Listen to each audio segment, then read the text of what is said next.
kami di surga. Kami sungguh bersyukur untuk kesempatan malam hari ini di tengah StreamYard channel Coram Kristo bersama hamba-Mu, Bapak Samuel Situmorang, bersama rekan satu lagi, Bapak Pendeta. Kiranya Tuhan menolong untuk pembicaraan kami, Tuhan pimpin, agar semuanya boleh berjalan dengan pertolongan dari Tuhan semata. Bukakan hikmat bagi setiap kami, untuk kami boleh mengerti apa yang menjadi kehendak Tuhan di dalam pembicaraan kami ini. Di tengah-tengah keberagaman kami di negara kami Indonesia tercinta ini.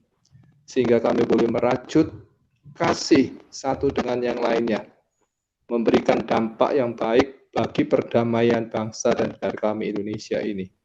Sehingga tidak ada celah satupun yang merugikan anak bangsa, bahkan boleh memberikan satu kesatuan di dalam membangun perdamaian bangsa dan negara kami Indonesia ini.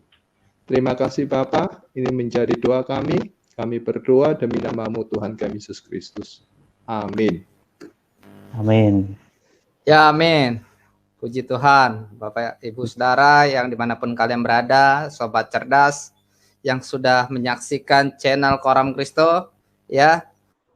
Tadi, mohon maaf, tadi saya entah kenapa mungkin ada gangguan ya. Saya udah serasa udah tekan live, ternyata tadi belum live. Pas Pak Opo berdoa itu pas mulai live-nya, ya. Terima kasih buat kehadirannya semua ya. Kita hari ini akan belajar kebenaran firman Tuhan yang judul temanya adalah implikasi doktrin Tritunggal dalam keberagaman manusia. Di tengah keadaan yang sekarang lagi memanas, ya, kita belajar, tujuannya ini disclaimer-nya ya, bahwa tayangan kita ini merupakan pendidikan publik untuk peningkatan kesadaran. Ya, ini merupakan langkah-langkah advokasi yang mau kita gemakan agar bangsa kita semakin waras dan semakin sadar, ya. Nah, nanti kedua narasumber kita, atau kita mau memperkenalkan kedua narasumber kita terlebih dahulu ya. Yang pertama kita akan perkenalkan Bapak Opojer ya. Silakan Pak Opojer memperkenalkan diri. Ya, halo, saya Pak Opojer.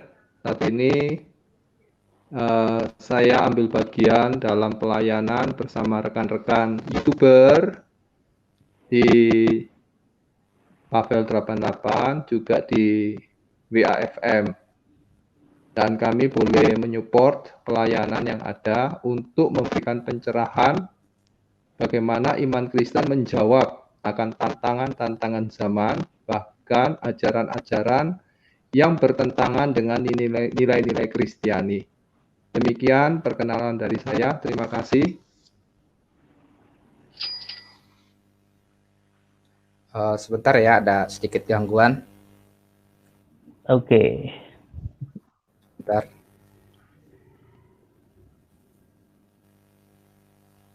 Iya. Silakan Pak Esra. Iya, Pak Samuel, Pak Opojer. Iya. Perkenalkan, nama saya Esra. Saya juga baru memulai YouTube juga, walaupun juga saya bergerak dalam bidang pelayanan, bersama juga sering ketemu juga dengan Pak Samuel ini.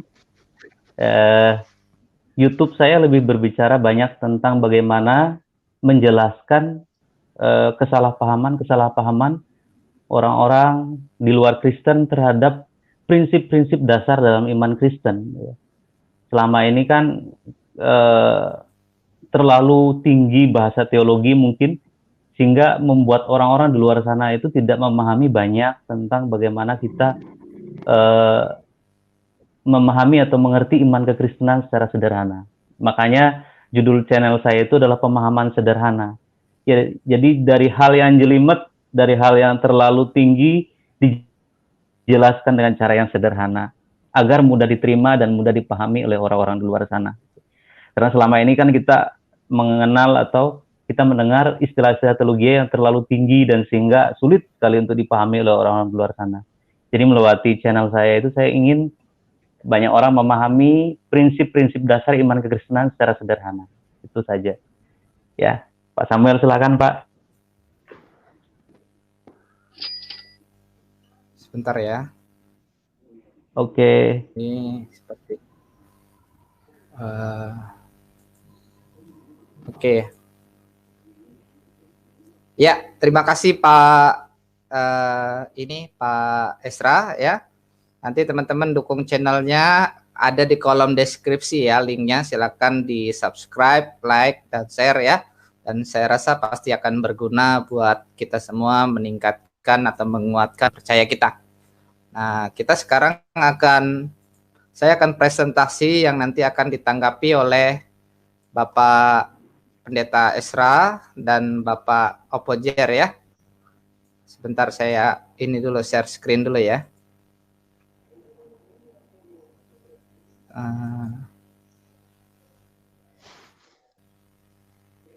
Bentar. Saya buka share screen-nya.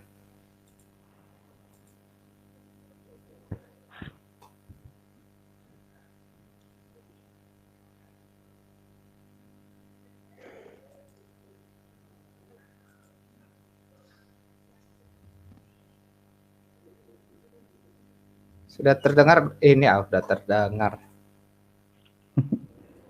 Bentar. Stop sharing dulu.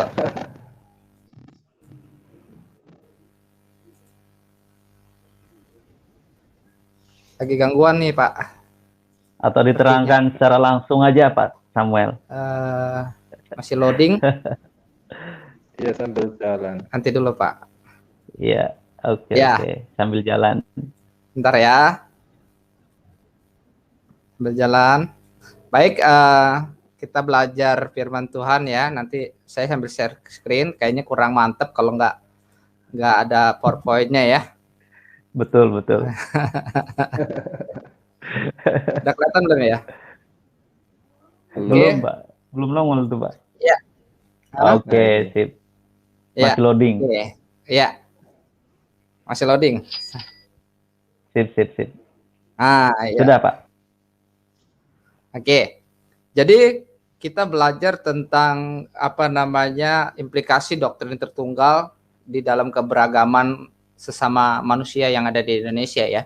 Keragaman merupakan suatu kondisi pada kehidupan masyarakat yang menunjukkan adanya perbedaan.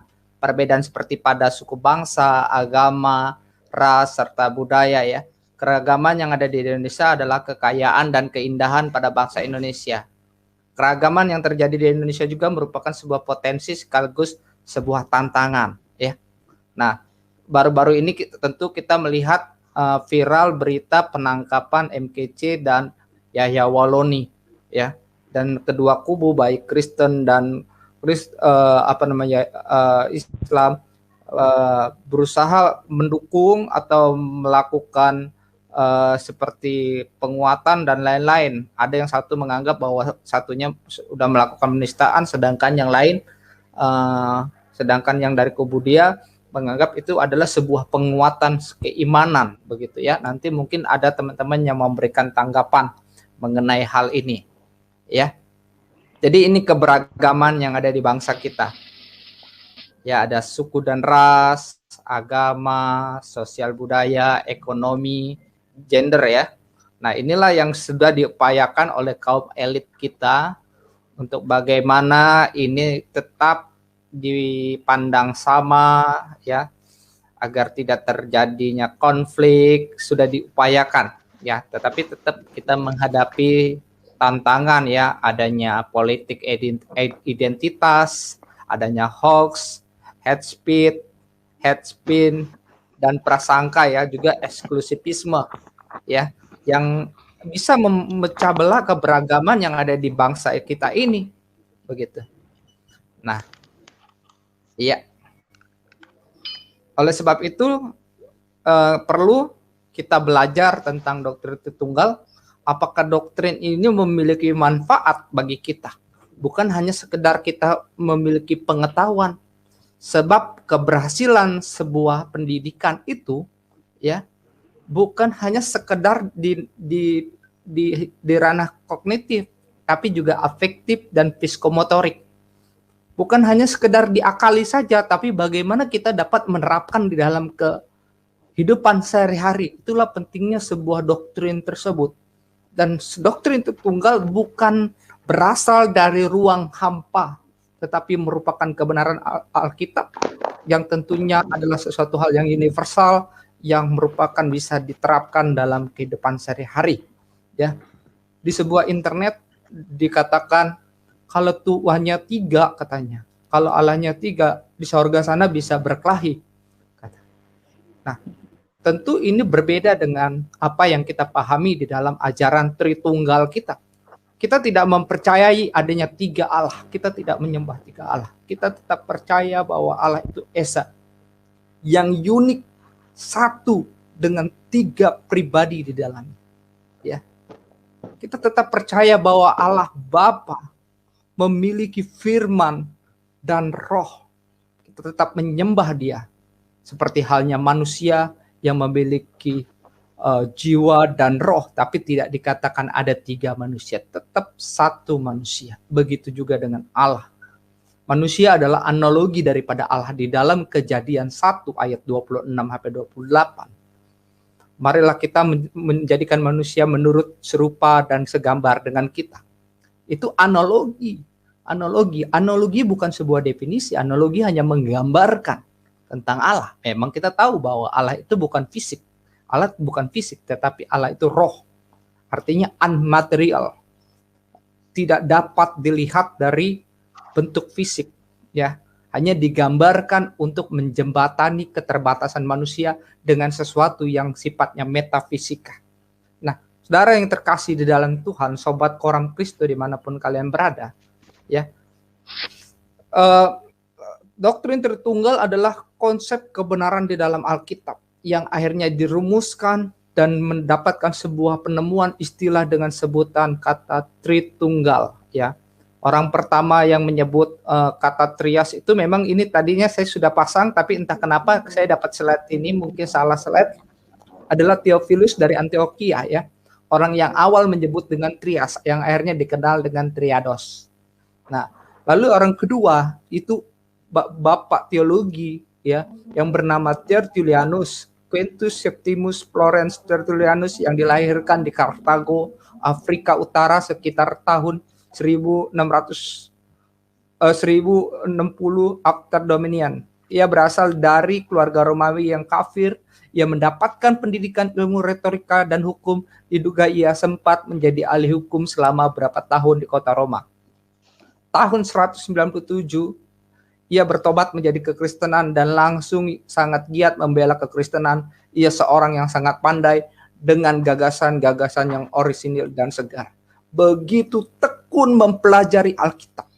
Dari latar belakang hukumnya, ia merumuskan sebuah istilah yang sangat berguna bagi kekristenan. Ya. Oleh sebab itu, walaupun istilah tersebut tidak ada dalam Alkitab, tapi itu merupakan suatu kebenaran dari konsep Alkitab kita. Ya. Nah, apakah ini melanggar daripada Allah itu Esa? Yang dikatakan Shema Yisrael, Adonai Eloheinu, Adonai Echad. Tentu tidak. Kata Echad tidak dimengerti sebagai tunggal mutlak. Tidak. Kata Echad jauh melampaui itu. Dia merupakan satu kesatuan atau Kampen Unity. Ya, sebuah satu kesatuan di mana dia bukan tunggal mutlak, tetapi sebuah satu kesatuan yang tentunya merupakan kebenaran daripada Alkitab itu sendiri. Nah, yang selanjutnya, ya, dan tentunya Tritunggal ini merupakan sebuah penyingkapan ketika Yesus hadir. Di dalam Perjanjian Lama, pernyataan Tritunggal tersebut secara tersirat ada, ya. Tetapi pribadi-pribadi ini itu betul-betul nyata ketika Yesus mengajarkan Bapa, Anak, dan Roh Kudus. Ini bukan satu pribadi, bukan. Seperti yang dipahami oleh Oneness Pentakostal yang mengajarkan bahwa Bapa adalah Anak, Anak adalah Roh Kudus dan Roh Kudus adalah Bapa. Tentu ini pribadi yang berbeda tapi tidak terpisah. Ya, kalau dia terpisah dia menjadi triteisme. Anak tidak lebih rendah daripada Bapa. Tetapi Anak dan Roh Kudus tunduk dari kekekalan kepada perintah Bapa, yaitu sumber segala sesuatu, di mana Anak dan Roh Kudus ini berasal. Ya. Oleh sebab itu dengan otoritas daripada Tuhan kita Yesus Kristus, Majikan Agung kita Yesus Kristus, Dia menyingkapkan rahasia besar pribadi-pribadi di dalam Allah Bapa tersebut, yaitu Anak dan Roh Kudus. Nah, saudara yang terkasih dalam Tuhan Yesus, jadi pernyataannya melalui doktrin Tritunggal kita dapat meningkatkan keharmonisan dalam keragaman. Ya. Namun yang menjadi pertanyaannya, nilai-nilai apa saja yang kita peroleh dari doktrin Allah Tritunggal untuk meningkatkan keharmonisan dalam keragaman? Yang pertama, kita saling mengasihi. Ya, di dalam surat 1 Yohanes pasal 4 ayat 7 sampai 13, dalam ayat ini 3 pribadi, Bapa, Anak, dan Roh Kudus disebutkan dalam surat Yohanes sebagai petunjuk bahwa mengasihi merupakan kehendak Allah Tritunggal. Dan mengingat apa yang saya sampaikan tadi di awal-awal presentasi di sebuah internet, saya menemukan ada orang yang mengatakan bahwa kalau Allahnya 3, dia bisa berkelahi. Nah, ini kita bisa pahami kalau Allah itu tidak maha kasih, pasti dia berkelahi. Kalau dia Allah maha jahat, pasti dia berkelahi. Ya, tetapi kita terlepas daripada itu, yang kita tidak percaya bahwa kita adanya 3 Allah, bukan seperti itu. Allah itu esa. Ya, Allah itu esa. Kita tidak percaya adanya 3 Allah. Seandainya pun ada 3 Allah. Ya, seandainya taruhlah ada 3 Allah. Kalau 3 ini tidak maha kasih, ya tentu akan berkelahi. Tapi kalau mereka saling mengasihi, tentu tidak akan terjadi perkelahian, pertengkaran, dan adanya keharmonisan dan kerukunan. Hanya kasih yang dapat mengharmoniskan sesuatu yang berbeda sehingga mereka tidak terpisah satu dengan yang lain. Dan itulah teladan. Kalau dia tunggal mutlak, dia tidak bisa menjadi teladan untuk bisa mengasihi. Justru doktrin Tritunggal memberikan kita suatu teladan bagaimana kita bisa mengasihi di tengah-tengah perbedaan sehingga tidak terjadi perpisahan. Ya. Apapun gender kita tidak diajarkan untuk membenci sesama kita walaupun berbeda. Kasihi mereka, cintai mereka sebagaimana kita dicintai oleh Tuhan. Karena itu yang diajarkan, diteladankan, bagaimana Bapa mengasihi anaknya, bagaimana sang putra mengasihi bapaknya. Mereka memberikan suatu teladan kepada manusia, bagaimana mereka berinteraksi, berkomunikasi. Di dalam doa-doa Yesus memberikan teladan sehingga kita umatnya bisa menteladani untuk selalu berkomunikasi dengan Bapa sebagai sumber segala sesuatu. Jadi Sobat Koram Kristo, yang pertama kita harus saling mengasihi sebagaimana Allah Tritunggal dapat mengasihi pribadi-pribadi yang lain walaupun berbeda sehingga tidak terpisah satu dengan yang lain. Lalu yang kedua, memelihara kesatuan. Kita lihat ya apa yang disampaikan oleh Rasul kita, yaitu Rasul Paulus. Ya, walaupun Rasul Paulus kita ini sering dihina, sering difitnah, tetapi bagi kita dia adalah rasul yang sungguh luar biasa, Rasul Paulus kita ya. Dan berbunyi demikian, dan berusahalah memelihara kesatuan roh oleh ikatan damai sejahtera, satu tubuh itu satu roh ya, ini pribadi yang lain, sebagaimana kamu telah dipanggil kepada satu pengharapan yang terkandung dalam panggilanmu, lalu satu Tuhan, yaitu Tuhan kita atau penguasa langit dan bumi, yaitu Yesus Kristus, satu iman, satu baptisan, lalu satu Allah dan Bapa dari semua, yaitu Bapa itu sumber segala sesuatu. Jadi ini ke ayat ini jelas membedakan antara Roh Kudus, Sang Putra, dan Bapa, tetapi tidak memisahkan, ya. Tetap ada dalam satu kesatuan, ya. Allah yang di atas semua dan oleh semua, di dalam semua. Jadi kita tetap memiliki kesatuan. Lalu pertanyaannya, bagaimana dengan Oneness Pentakostal, Unitarian, bidat-bidat yang lain? Kita tidak memandang bahwa apa yang mereka pahami sebagai satu iman. No, tidak. Bagi kita jelas mereka adalah bidat dan mereka bukan saudara seiman kita. Lalu bagaimana kita bersatu? Kita memandang mereka sebagai manusia. Kita tidak boleh menganiaya mereka. Kita tidak boleh membunuh mereka. Sebagaimana daftar hitam yang pernah ada di dalam gereja. Tidak boleh. Kita tetap mengasihi mereka sebagaimana kita mengasihi orang yang di luar sana. Mencintai mereka sebagai anak bangsa, sebagai orang yang diciptakan Tuhan. Kita tidak boleh menghina mereka, melakukan prasangka, hoax, hate speech, dan lain-lain. Ya, kita tetap mengasihi mereka, tetapi dengan tegas dalam hal iman kita. Mereka bukan seiman dengan kita. Mereka bukan saudara dengan kita. Karena Yesus yang diajarkan oleh mereka bukanlah Yesus yang ada dalam Alkitab, tetapi Yesus yang lain. Dan ini bukanlah sebuah bidat kesombongan. Karena ketika gereja menyatakan sesuatu kepercayaan itu bidat, itu bukan individu yang menentukan, tetapi sebuah konsili ekumene, di mana semuanya yang tentu dalam tuntunan kuasa Roh Kudus. Ya, saya tidak boleh menyatakan orang itu bidat, apalagi menyatakan dengan saya sendiri menyatakan orang itu bidat kesombongan. Apa itu bidat kesombongan? Kita harus memelihara kesatuan sebagai umat manusia. Hanya sebatas itu. Ya, jadi saudara yang terkasih oleh Tuhan Yesus, kesatuan tetap kita harus jaga satu dengan yang lain. Ya, tetapi untuk mencampur adukan, bukan bersatu ya, tapi untuk mencampur adukan antara pemahaman Tritunggal dengan Oneness Pentakostal dengan Unitarian nanti dulu.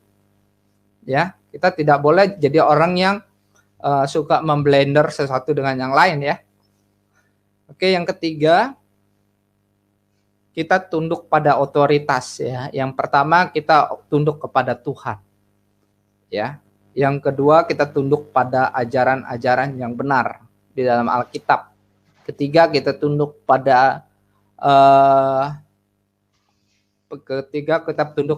kebenaran yang disampaikan oleh gereja di dalam konsili-konsili ekumenis ya.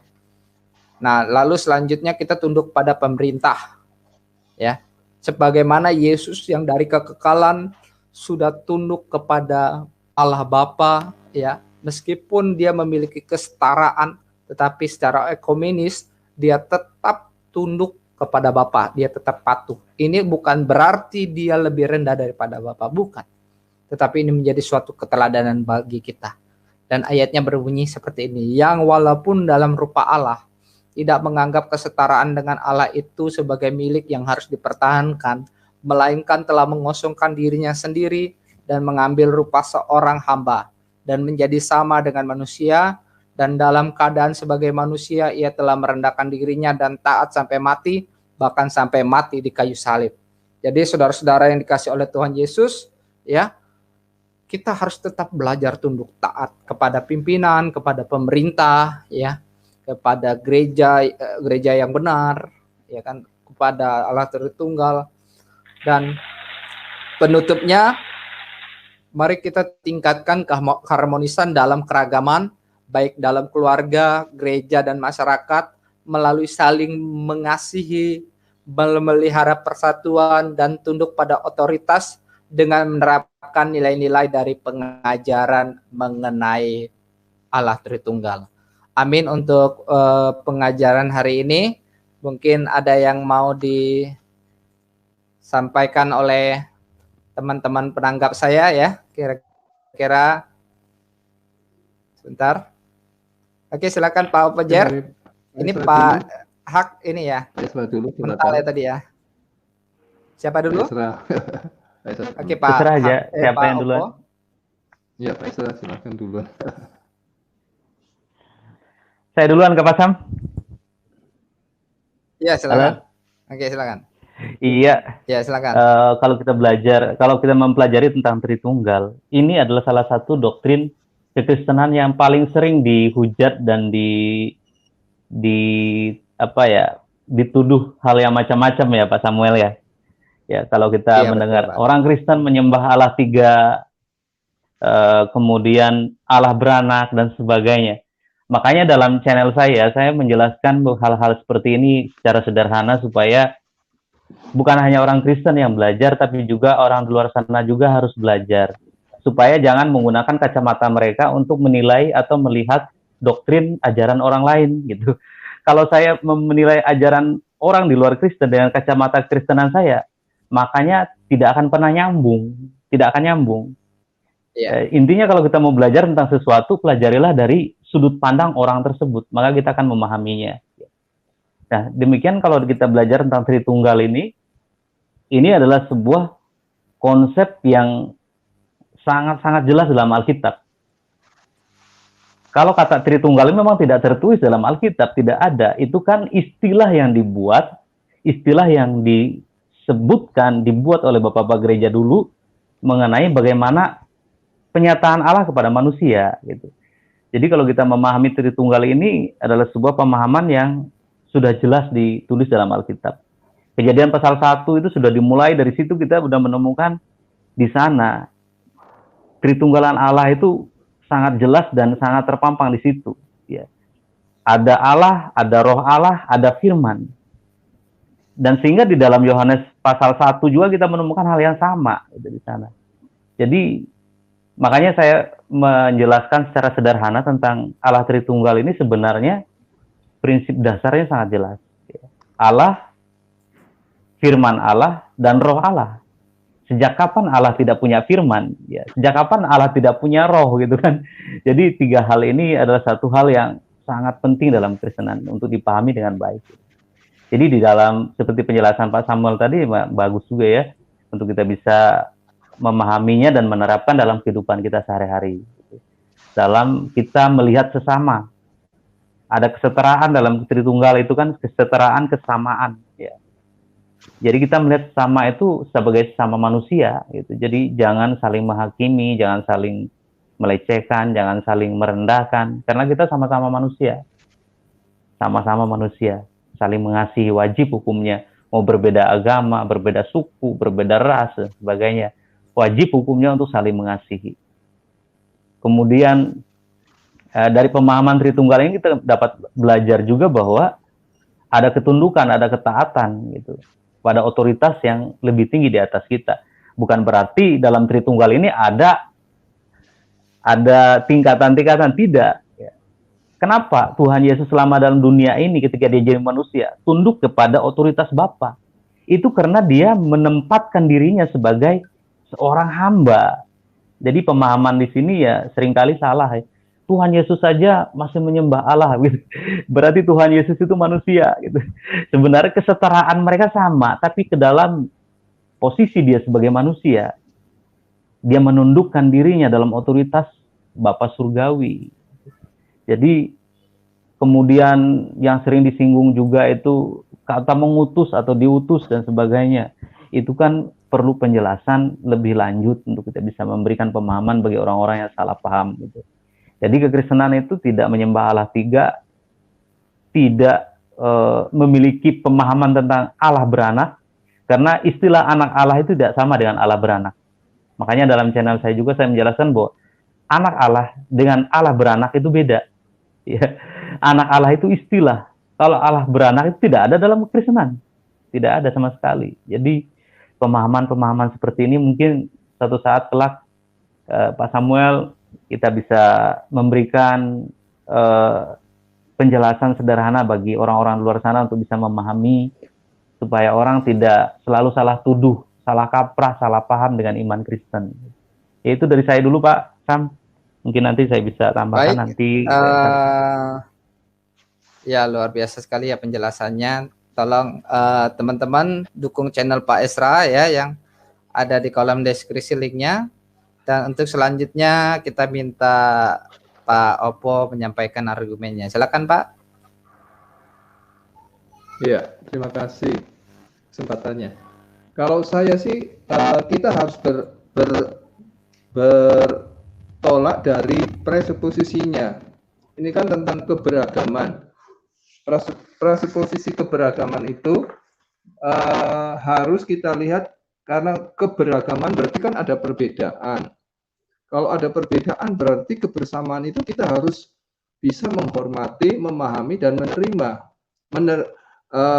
Memahami, menghormati dan menerima keberbedaan di tengah-tengah keberagaman yang ada di Indonesia. Nah, kalau dianalogikan keberagaman itu adalah satu pemikiran untuk kita bisa memahami, menghormati dan menerima perbedaan yang ada, pasti itu kita bisa memberikan nilai positif satu dengan yang lainnya. Kita bisa bertukar pikiran, kita bisa berbicara dengan kasih, kita bisa hidup berdampingan selaras satu dengan yang lainnya dengan harmonis. Memang di tengah keberagaman itu ada perbedaan-perbedaan yang kita bisa temui.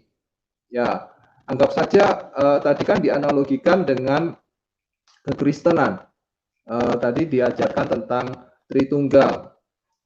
Nah, kalau kita bisa analogikan, kalau saya secara pribadi ya, ini sekilas tadi sementara Pak Sam menguraikan penyampaian materinya itu, saya beranggapan seperti ini. Ini saya ya, ini saya. Di tengah keberagaman perbedaan yang ada, kerekatan itu adalah ditujukan kepada Indonesia. Anggap saja Indonesia ini adalah Allah. Ini analogi ya, gambaran. Sebagaimana orang Kristen itu menyembah kepada Allah, Allah Tritunggal, yaitu Allah Bapa, Allah Putra, dan Allah Roh Kudus. Dan Allah Bapa, Allah Putra, dan Allah Roh Kudus adalah pribadi-pribadi yang berbeda satu dengan yang lainnya. Bukan berarti kita menyembah tiga Allah. Tapi kita boleh melihat penyataan Allah di dalam Allah Bapa itu berbeda dengan penyataan Allah di dalam Allah Anak. Kemudian penyataan Allah itu berbeda di dalam pribadi Allah Roh Kudus. Kita melihat seperti itu. Tetapi itu disatukan, diikatkan di dalam nama Allah, bahwa Allah Bapa, Allah Putra, dan Allah Roh Kudus itu adalah Allah. Substansinya dia adalah Allah, ya, tapi berbeda secara pribadi, melakukan pekerjaan-pekerjaan yang berbeda satu dengan yang lainnya. Nah, demikian pula dengan Indonesia. Kalau kita melihat keberagaman itu, Indonesia ini adalah kuncinya, ya, pusatnya Indonesia. Dan yang lainnya itu budaya, agama, politik, ekonomi, dan segala macamnya itu harus terpusat kepada Indonesia. Dan tidak boleh Indonesia ini di tengah perbedaan yang ada, tidak boleh, wah aku merasa Indonesia, kamu bukan, kamu budaya impor, kamu bukan asli Indonesia, kamu bukan pribumi. Tidak ada, Indonesia itu tidak ada pribumi, tidak ada non pribumi, tidak ada kamu itu Kristen, yang lain bukan Kristen, bukan seperti itu. Yang lain Islam, yang lain non-Islam. Satu beragama, satunya kafir. Enggak, ternyata kan kita beragama. Kenapa? Karena kita menjalankan ibadah kita masing-masing. Kalau kita hari Minggu kan kita beribadah. Sementara umat Muslim itu ibadahnya pada hari Jumat. Begitu juga dengan yang lain-lainnya. Nah, keberagaman ini yang harus kita pelihara dengan nama Indonesia. Nah, kalau Indonesia di tengah keberagaman ini melihat perbedaan itu sebagai sesuatu yang indah, maka kita bisa hidup di dalam kasih yang harmonis. Meskipun itu ada potensi ataupun tadi yang di awal tadi Pak Sam bilang, ada potensi dan ada tantangan. Memang tidak bisa kita menutup mata di tengah keberagaman yang tadi saya bilang ada preposisinya. Di tengah keberagaman ada perbedaan yang kita harus akui. Dan bagaimana meminimalisir adanya potensi dan tantangan itu. Yaitu tadi kita yang tadi saya bilang di awal, kita harus bisa memahami, menghormati dan menerima perbedaan itu untuk kita bisa berbicara, untuk kita bisa hidup berdampingan, untuk kita bisa menerima satu dengan yang lainnya tanpa melihat adanya perbedaan. Atau tanpa melihat ada perbedaan. Karena apa? Karena kita melihat ada keberagaman. Di tengah-tengah keberagaman itu ada perbedaan-perbedaan yang ada. Sehingga meskipun ada nanti di tengah-tengah perjalanan hidup bermasyarakat, berbangsa dan bernegara, kita melihat adanya potensi-potensi yang bisa memecah belah, yang bisa menghancurkan. Kamu kafir lah, kamu tidak menyembah Allah kami, kamu orang menyembah tiga Allah, kamu tidak sepaham dengan kami, kamu patut dibinasakan. Nah, ini kan potensi. Nah, bagaimana potensi ini pada akhirnya bisa diminimalisir? Yaitu kembali lagi bahwa kita ini Indonesia, kita ini beragam. Nah, kalau preposisi itu kita jaga dengan baik, dengan pemikiran bahwa kita beragam di tengah-tengah perbedaan yang ada, kita bisa memahami perbedaan itu, menghormati dan menerimanya itu dengan keberagaman. Bahwa kita memang tidak sama, bahwa kita itu memang berbeda. Nah, yang berbahaya ini kalau itu sudah dipolitisasi. Agama sudah dipolitisasi, menjual ayat, mengajarkan kebencian, mengajarkan fitnah, dan mengajarkan hal-hal yang lainnya. Seharusnya tidak seperti itu. Harusnya diajarkan, kalau kita mengajarkan nilai-nilai agama, seperti tadi yang dikatakan oleh Coram Kristo ya, bahwa Allah Tritunggal itu merupakan satu pengajaran yang mutlak di dalam kekristenan, mengakui bahwa kita menyembah pada Allah Tritunggal, yaitu Shema Yisrael, terus Adonai Elohi, Adonai Elohe, terus Adonai Echad. Dan itu termaktub di dalam firman Tuhan bahwa kita menyembah Allah yang esa, bukan tiga Allah, bukan Allah yang beranak, bukan Allah yang lainnya. Kita ini monoteistik, menyembah pada satu Allah. Nah, di tengah-tengah kita menyembah satu Allah itu, Allah mempunyai memperlihatkan identitas dirinya itu sebagai pribadi. Allah Bapa, Allah Putra, dan Allah Roh Kudus, seperti yang sudah disampaikan, dijelaskan oleh Coram Kristo tadi. Kalau menurut saya sih seperti itu dulu sementara. Terima kasih. Oke, terima kasih sekali Pak Opo ya, sudah hadir, juga banyak kawan-kawannya, ada Pendeta Rizwan Tarigan Sibiro juga.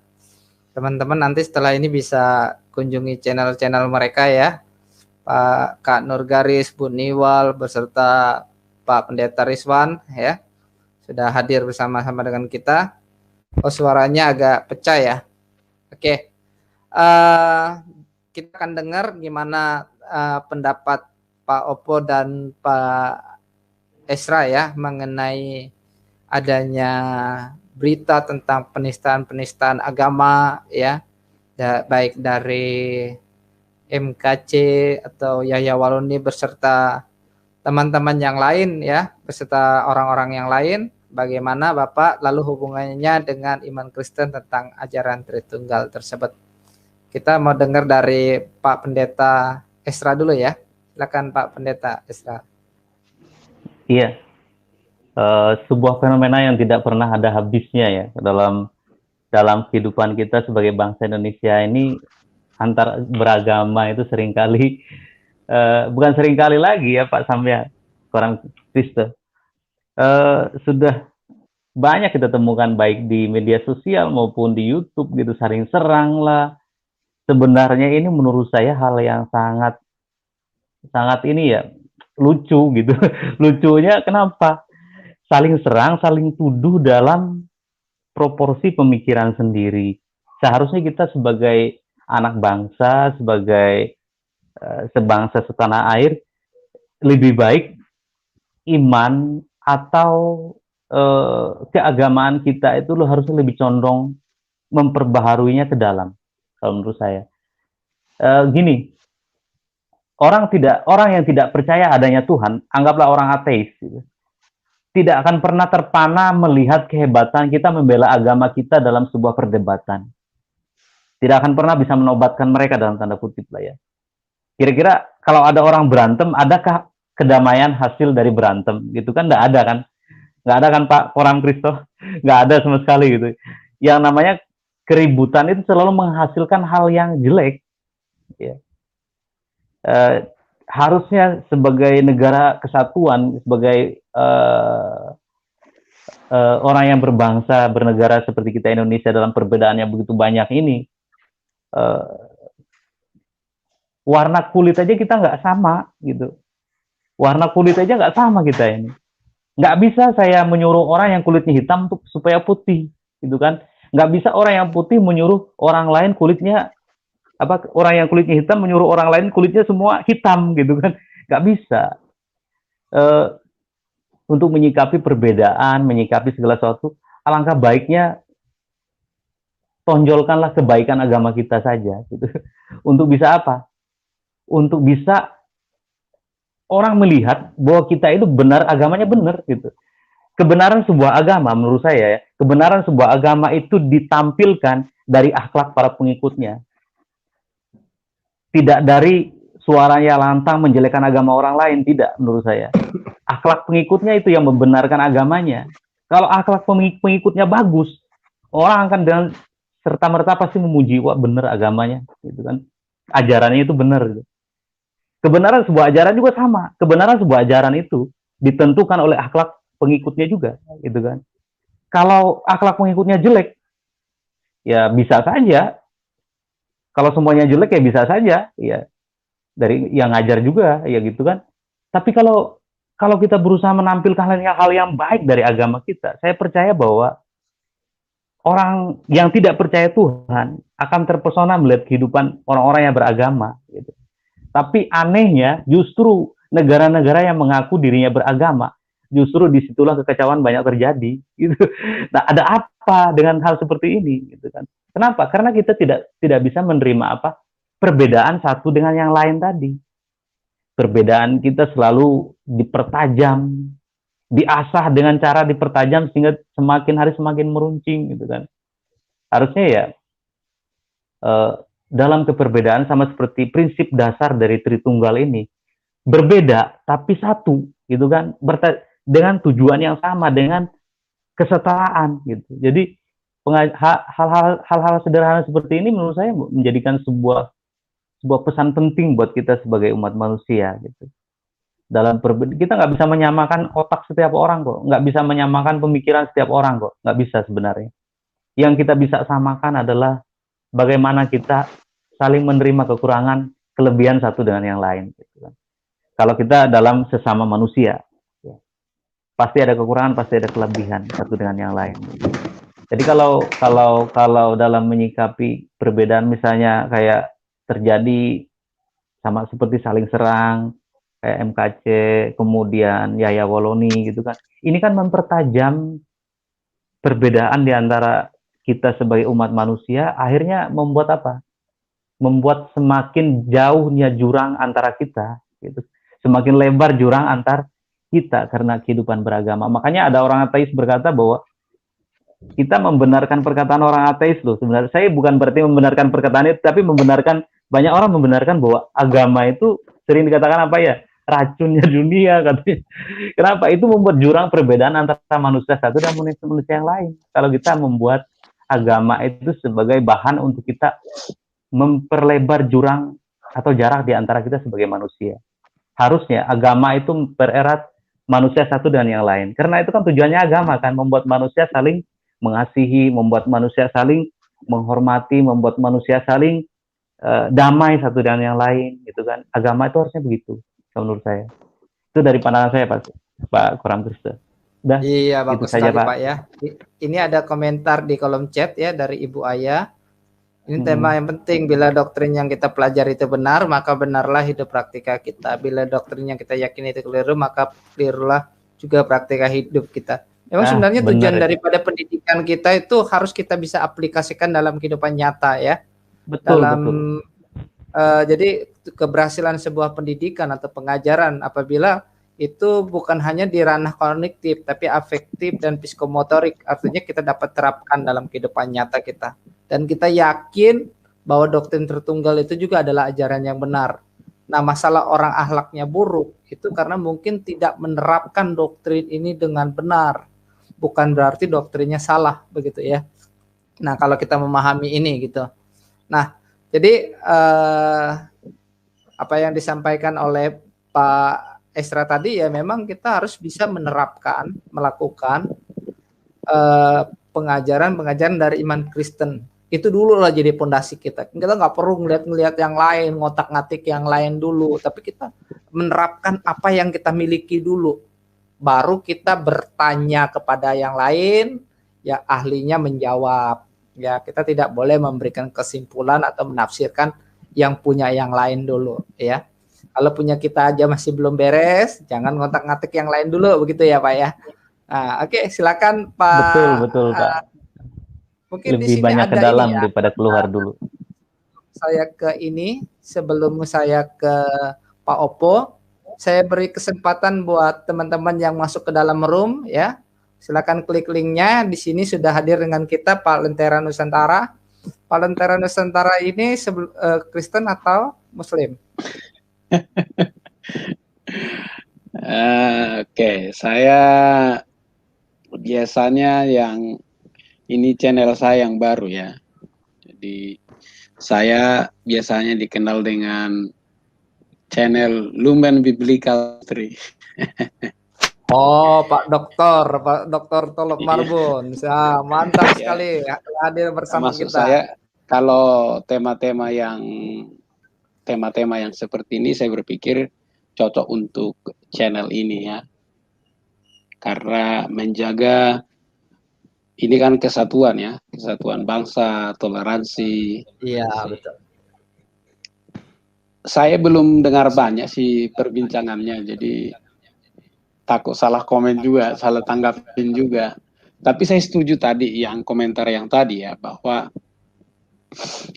to gap sebenarnya, gap ini yang bisa kita sama-sama pertimbangkan, gap yaitu pengetahuan teologi, pengetahuan doktrin, itu penerapannya itu kalau boleh saya bilang masih perlu pergumulan begitu. Karena saya ditantang oleh Dr. Elia Tambunan sebenarnya menulis buku teologi sistematika, tapi tidak hanya sebatas pengetahuan teologi, tapi praktikanya. Jadi contohnya misalnya seperti malam ini ya, salah satu yang bisa kita pelajari dari doktrin Trinity itu ya, berbeda tetap satu. Nah, perbedaan itu justru menjadi satu keindahan. Nah, aplikasinya tentu kita di Indonesia yang hidup dengan beragam, mulai dari agama, suku, bahasa, itu sebenarnya sebuah keindahan kalau kita buat menjadi satu harmonisasi. Seperti nada. Coba kalau nada do semua, kayaknya nggak bakalan asik. Do, nggak asik banget ya. Atau mi semua, kayaknya nggak asik. Tapi nada itu do, re, mi, fa, sol, la, si, do. Jadi perbedaan itu dibuat menjadi satu harmonisasi, itu menghasilkan sesuatu yang indah. Nah, ini yang harusnya kita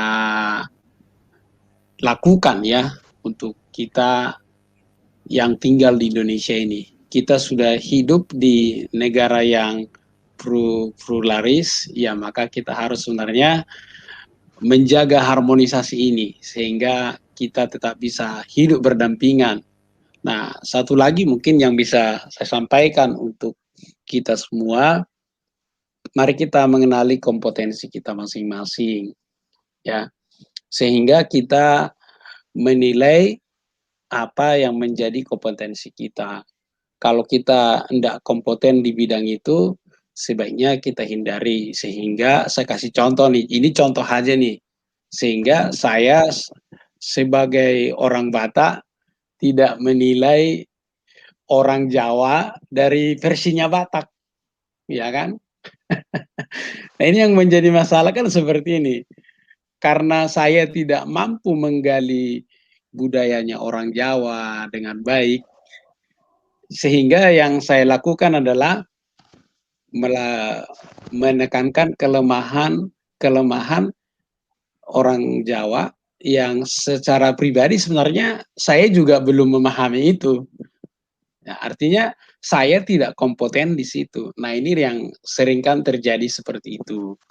Jadi artinya kalau saya seorang teolog Kristen, ya cukup saya berbicara sebagai teolog Kristen.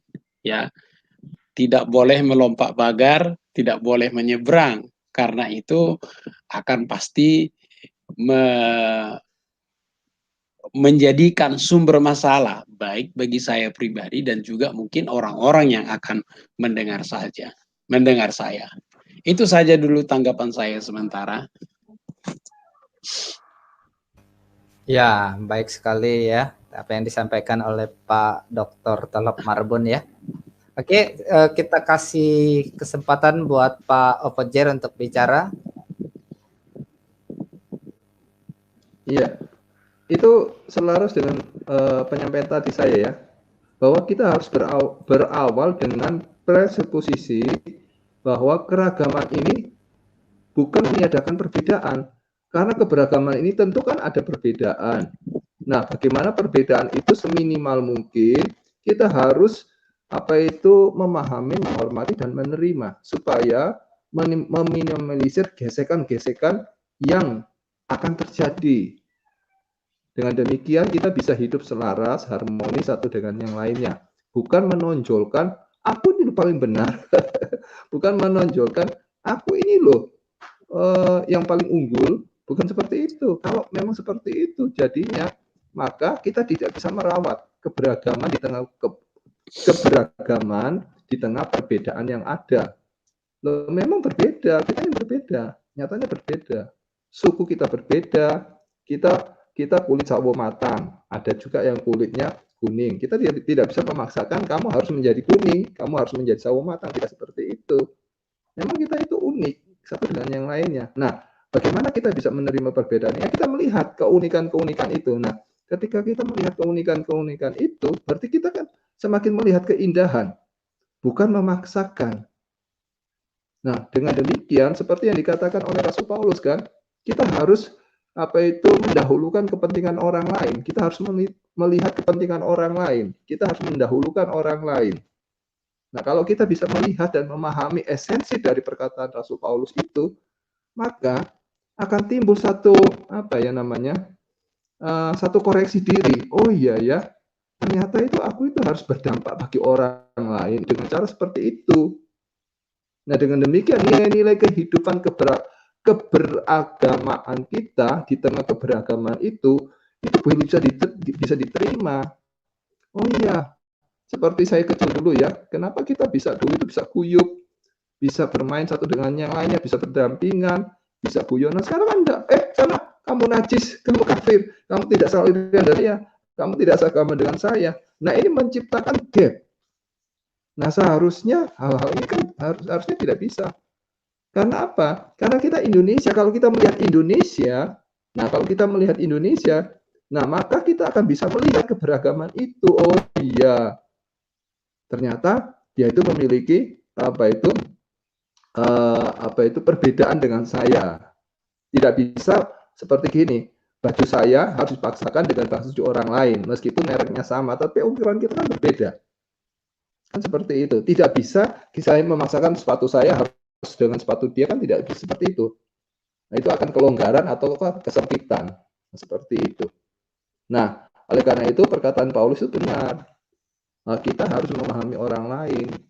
Nah, dengan demikian kita bisa mengekspresikan atau bisa memperlihatkan nilai-nilai kehidupan keagamaan kita. Saya kira seperti itu dulu, Pak.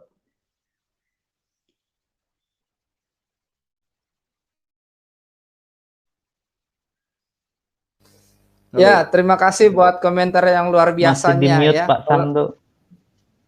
Ya, tes. Apakah suara sudah terdengar? Tes. Ya, Sudah. sudah. Oke. Sudah, Pak. Ya, kalau di dalam kekristenan, ya, ada berbagai upaya untuk merumuskan, memilih kata-kata yang tepat. Lalu kita melihat orang-orang ini kredibel untuk kita percayai, ya. Nah, di saat sekarang, ya, di saat sekarang kita di zaman teknologi yang begitu canggih ini, banyak orang-orang Kristen yang jajan doktrin di media sosial, dengar sana dengar sini, memang ada positifnya di mana informasi dapat diterima. Tapi masalahnya ya, kadang-kadang mereka tidak memberikan telinga mereka kepada sesuatu hal yang benar, ya. Nah, juga para pembicara tidak memilih kata-kata yang tepat, ya, baik dari kita ataupun yang dari lain, sehingga memilih kata-kata yang istilahnya hot, panas, yang akhirnya istilah itu sebenarnya disukai, ya. Kalau kita sebut itu polemikus, ya, baik dari Kristen maupun dari yang lain. Dan itu saat ini lebih disukai daripada kita bicara orang punya pemilihan kata-kata yang baik, ya, yang tidak ada tendensi ujaran kebencian, prasangka, politik identitas, hoax.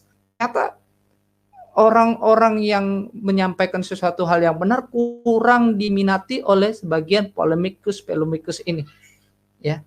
Nah, bagaimana menurut ketiga narasumber atau penanggap mengenai hal ini, baik dari pembicara, ya kita nggak usah ngomong yang lain dulu lah, pembicara Kristen, ya, bagaimana kriteria yang seharusnya menyampaikan, lalu juga buat para pendengar Kristen yang tentunya masih tetap relevan dengan topik yang kita bahas hari ini, ya. Kita minta dulu Pak Dr. Tolop Marbun.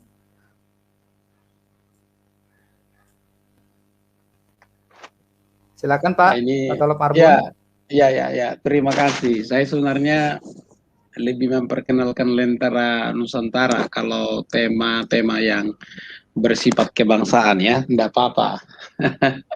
Oh, Terima oke. kasih Nah, sudah menyebut. berarti saya tambahkan di sini Pak, Lentera Nusantara ya, teman-teman dukung Iya. channel Lentera Nusantara. Iya. Jadi kalau tema-tema kebangsaan nanti dia di sini ya. Kalau yang Lumen Biblika itu ya sekalipun umum lebih kepada kalangan sendiri. Nah, Ya, silakan Pak. tadi pemilihan kata ya. Nah, jadi begini. Ada 2 poin yang saya tanggap, nanti kalau misalnya ada yang kurang boleh diluruskan ataupun ditambahkan. Yang pertama tadi pemilihan kata. Memang di zaman digital ini sebagai narasumber memang harus bijaksana memilih kata ya. Seperti kalau saya di Lumen Talk Show kita briefing bahkan kata-kata yang mungkin yang biasa kita sebutkan di situ saya luruskan apa yang harusnya supaya apa terdengar baik, terkesan baik gitu. Karena apa? Kata itu kan bisa dimultitafsir. Tidak semua kata itu akan ditafsirkan orang sama seperti yang kita katakan pada saat itu. Nah, itu sebabnya tadi saya kalau boleh mundur sedikit seperti yang saya katakan di awal tadi, yaitu kompetensi kita itu di mana? Kalau kita kompetensinya sebagai teolog, ya, maka kita perbanyak perbendaharaan kata di teolog kita, teolog sebagai Kristen, dan kalaupun misalnya kita berbicara keragaman seperti ini, kita akan bijaksana menggunakan kata-kata itu sehingga tidak memicu perselisih paham atau seperti yang dikatakan tadi polemik. Yang kedua tadi saya tanggap yaitu ada satu sikap yang tidak mau belajar dari dua sayap ya, sayap kiri dan sayap kanan. Nah, sebagai umat Tuhan, sebagai umat Tuhan, kita boleh belajar dari mana saja.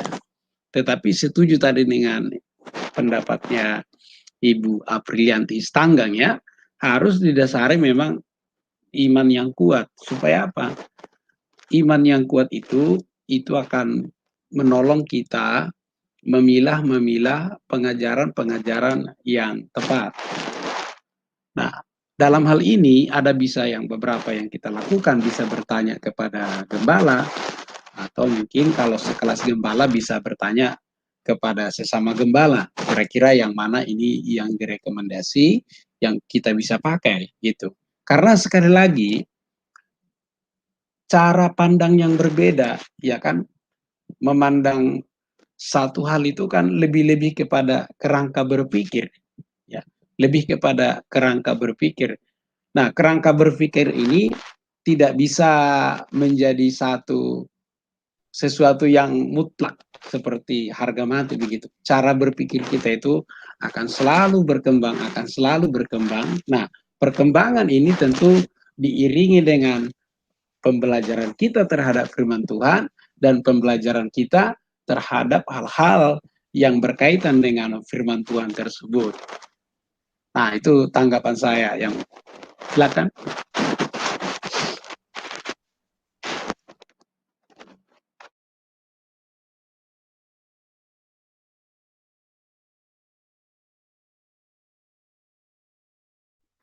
Mikrofonnya diaktifkan dulu, Pak.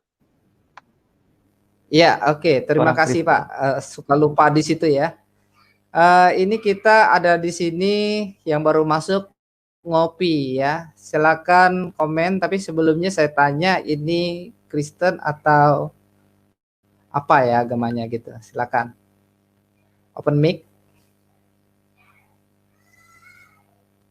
Halo, saudara ngopi, silakan.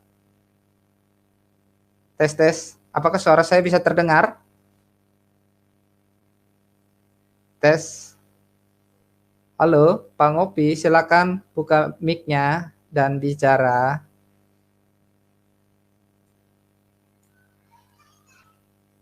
Pak Ngopi. Siapa ya Pak Ngopi ya? Ngobrol pintar atau ngobrol pendalaman iman. Halo Pak Ngopi. Sepertinya beliau ada kendala jaringan deh. Coba di private chat aja dulu. Oke. Atau alihkan dulu ke yang lain. Oke, silakan Pak Esra untuk bicara. Oke, Pak Koram Kristo. Iya, sebenarnya sudah cukup jelas oleh Pak Dokter tadi apa yang ditanggapi dari apa yang disampaikan oleh Pak Koram Kristo. Ya memang kita ini dalam sisi Kristenan dulu aja lah ya mungkin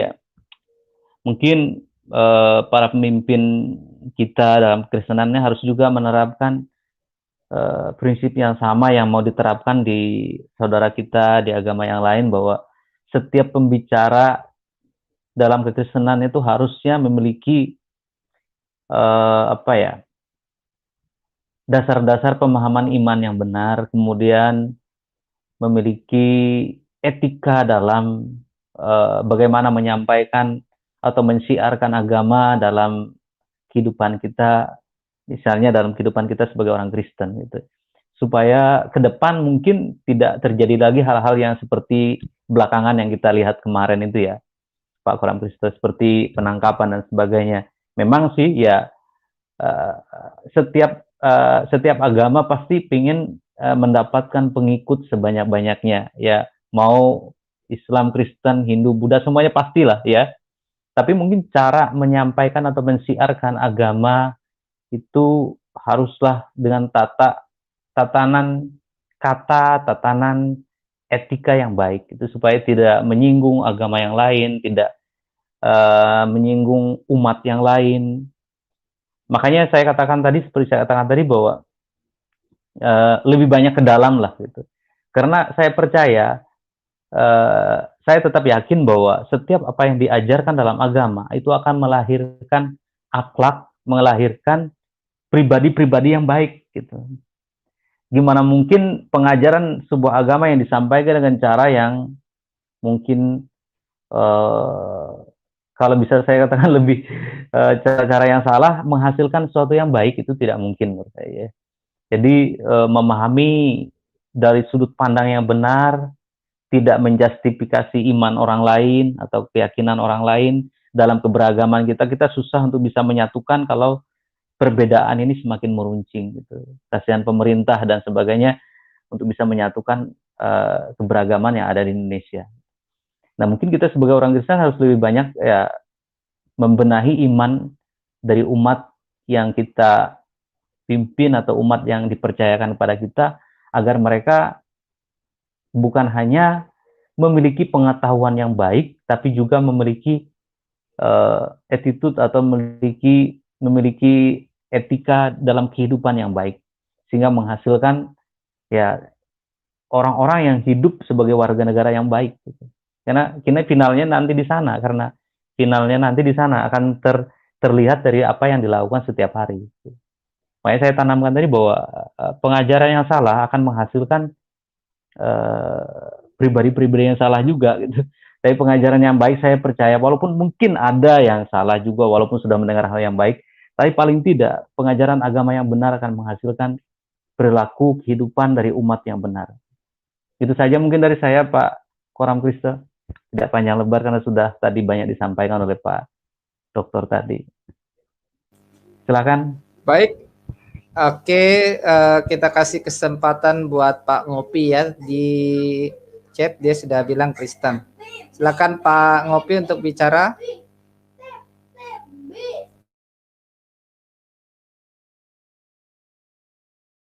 Open mic-nya. Silakan Pak Ngopi.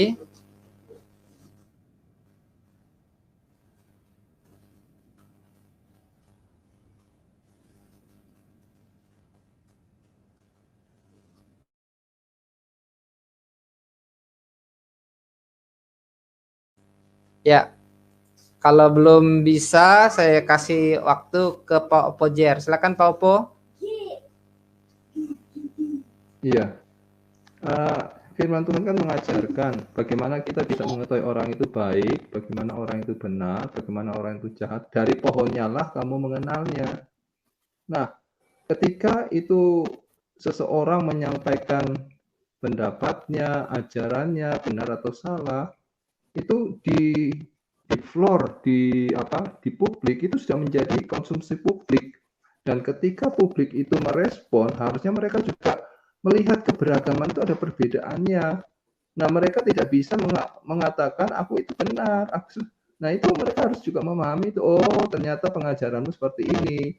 Dan tidak boleh kamu mengkafir-kafirkan orang, tidak boleh kamu mengatakan kamu menyembah tiga Allah, menyembah tiga Tuhan, ajaranmu salah, tidak bisa. Kalau sudah ada counter attack dari penyampaian apa kamu di muka sudah menjadi konsumsi publik, kamu harus menerima juga, tidak bisa membela diri. Seperti inilah kenyataannya.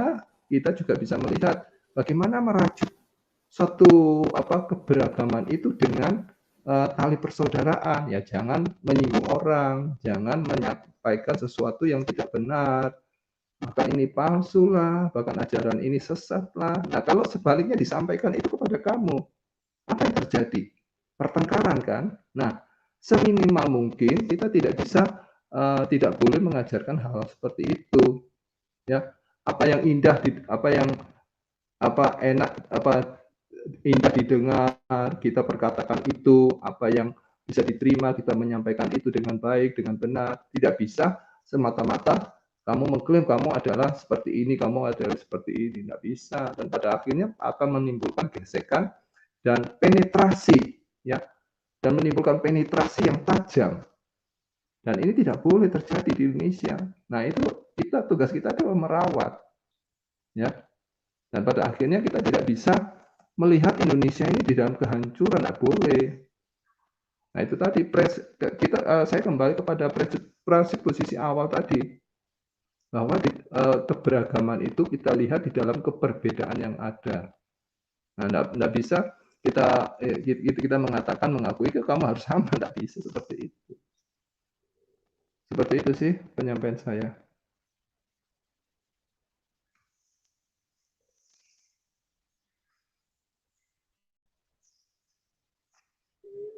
Koram Kristo on.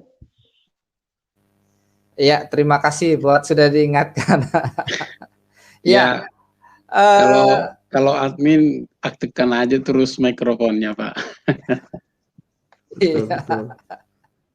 Terima kasih. Super sekali apa yang disampaikan oleh Pak Opo ya. Kita juga tidak berpanjang lebar apa yang kita diskusikan ini ya. Yang pasti nanti kita minta untuk ketiga narasumber untuk closing statement, mengingatkan para pendengar ya, pesan-pesannya untuk menjaga persatuannya, untuk tunduk pada otoritas ya, baik kepada Tuhan, kepada gereja, kepada pemerintah ya, juga buat orang-orang Kristen sendiri ya, untuk tidak terlalu larut begitu dalam terhadap kasus-kasus ini, tapi menjadikan pelajaran ya. Nanti kita minta pertama kali Pak Lentera Nusantara. Silakan Pak Lentera Nusantara untuk closing statement-nya. Dari saya, karena kita bicara implikasi doktrin Trinity maksud saya, jadi 3 pribadi yang berbeda dalam satu kesatuan yang tidak terpisahkan. Jadi ini sebenarnya gambaran untuk kita yang tinggal di Indonesia, bahwa kita itu berbeda dan kita bisa hidup berdampingan, hidup bersatu di dalam perbedaan itu. Tanpa harus memaksakan persamaan. Seperti yang saya katakan tadi, kalau musik nadanya do semua enggak seru. Tapi dari 7 tangga nada dibuat menjadi satu harmonisasi, menghasilkan satu musik yang indah. Demikian juga kita yang ada di Indonesia, kita bisa menjaga keragaman, mulai dari keragaman agama, budaya, bahasa, kita bisa harmoniskan ini menjadi satu Indonesia yang indah, Indonesia yang damai, Indonesia yang aman, Indonesia yang cinta kerukunan. Itu saja dari saya. Tuhan Yesus memberkati.